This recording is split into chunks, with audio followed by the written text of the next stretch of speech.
Devocionais, a Bíblia toda em um ano. Hoje, Salmos 46 a 50. Logo após o Salmo 45, que falou sobre o casamento do Messias, vem o Salmo 46, que ensina sobre a confiança daquele que reina sobre toda a terra. Este é um salmo que declara para o povo de Israel que o Senhor era a única fonte de proteção. Embora os montes se estremeçam, embora as águas tumultuem e espumejam, o Senhor continua sendo o refúgio do seu povo. Além disso, o texto também afirma que o Senhor habita no meio do seu povo. O Senhor, que está exaltado acima das nações, também é aquele que está presente no meio do seu povo. Ele serve como a fortaleza do seu povo porque ele habita no meio do seu povo.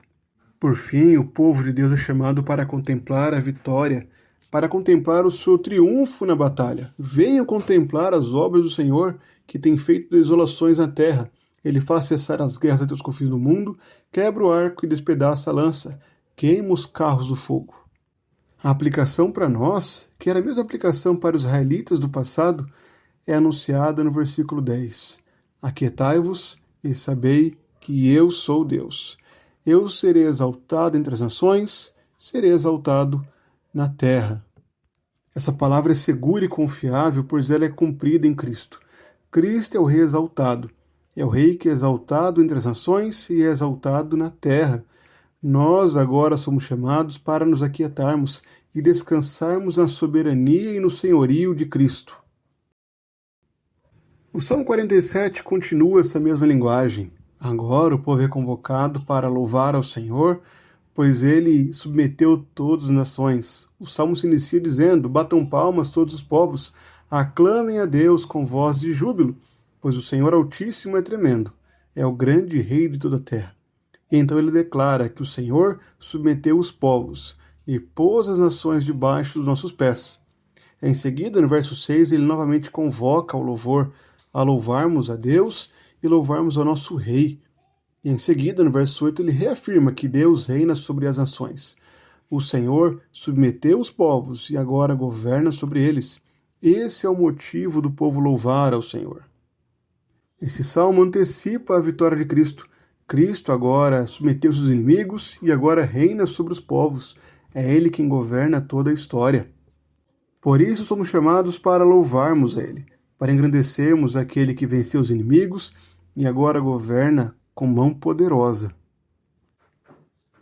O Salmo 48 é outro que continua essa sequência sobre a exaltação de Deus e agora volta novamente a atenção para a cidade de Deus.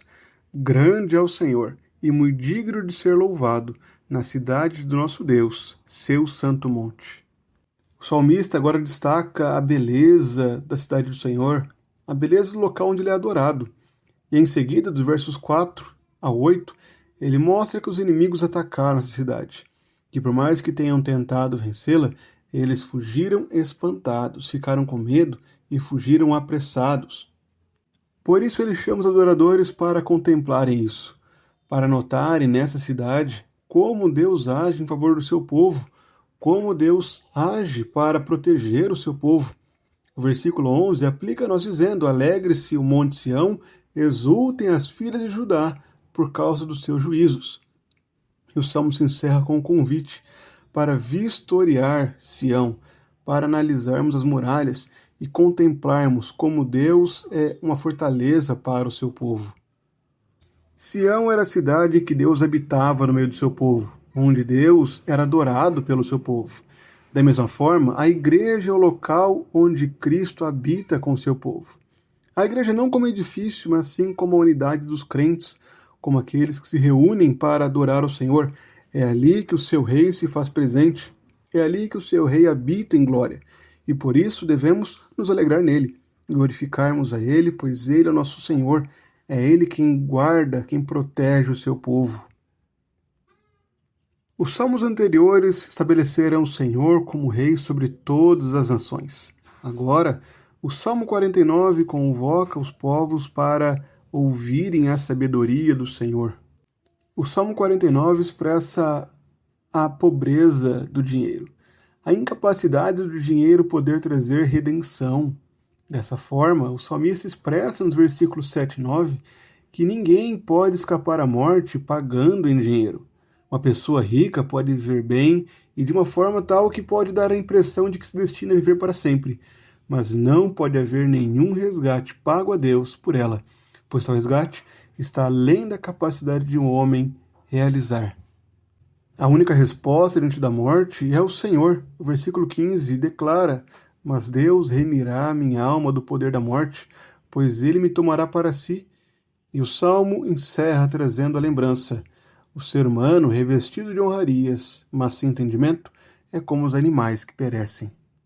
Este salmo deixa evidente que a morte iguala a todos, que ninguém, por mais rico que seja, pode redimir a sua alma.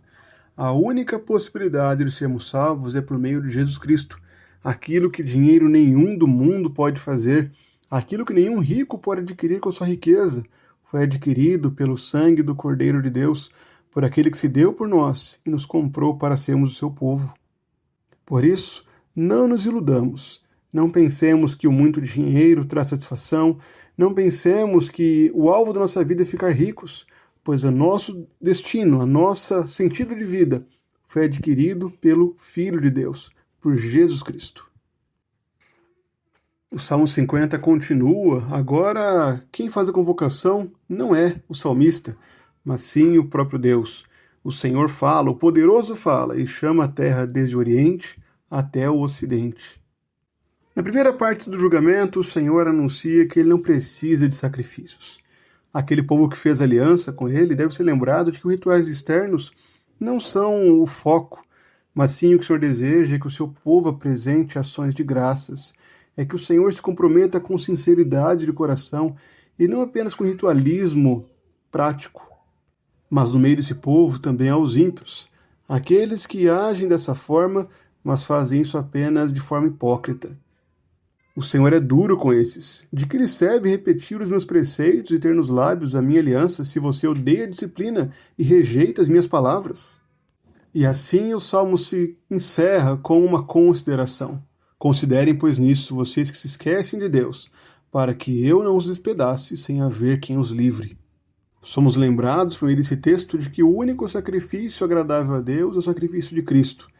Hebreus, capítulo 13, versículo 5, nos lembra disso, de que devemos ofertar um sacrifício de louvor ao Senhor por meio de Cristo, do seu Filho, morto na cruz por nós. Dessa forma, o culto que agrada a Deus não é apenas feito na prática por aquilo que Deus ordena na sua palavra, mas com motivação correta, a partir da pessoa correta, por meio de Cristo.